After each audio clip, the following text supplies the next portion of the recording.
When I was in college, I moved from one apartment to another, and after I'd set up my desk and my bed and hung up all my different posters on my new college apartment wall, one morning, I was sitting down, spending some time with Jesus, reading the Bible, and I came across this very verse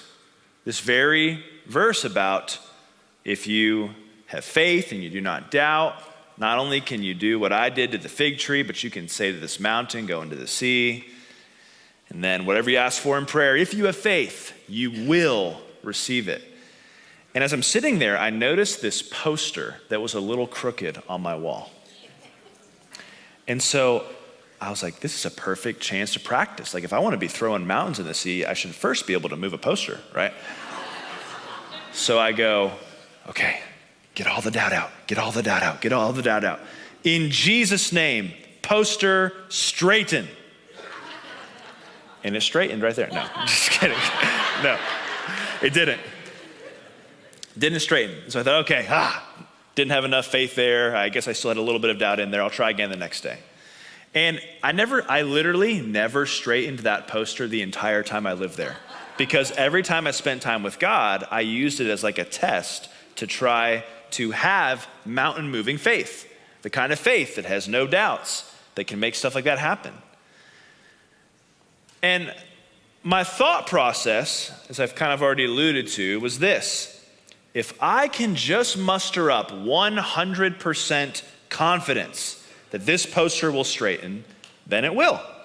Because Jesus promised that a prayer without doubt will come to pass. And I know this is kind of a funny example, but I've also felt this before when praying for suffering and dying people. If I can just pray and have no doubt that God's gonna do it, like if I can just convince myself and know that He is gonna heal this person, then they'll be healed. But if I have some doubt in there, if I don't have perfect confidence, if I don't have that mental certainty, then they're not gonna be healed.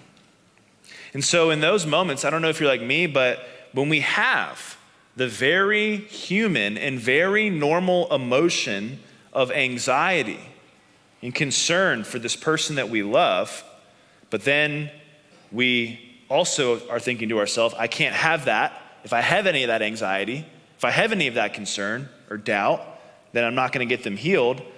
Then we resort to like these weird mind games and mental gymnastics to try to do whatever it can to rid our minds of the doubt and to get the person healed. And then when they're not healed, which happens often, we blame and shame ourselves that we didn't have enough faith.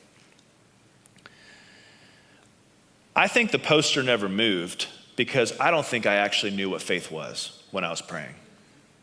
Faith is not the absence of doubt.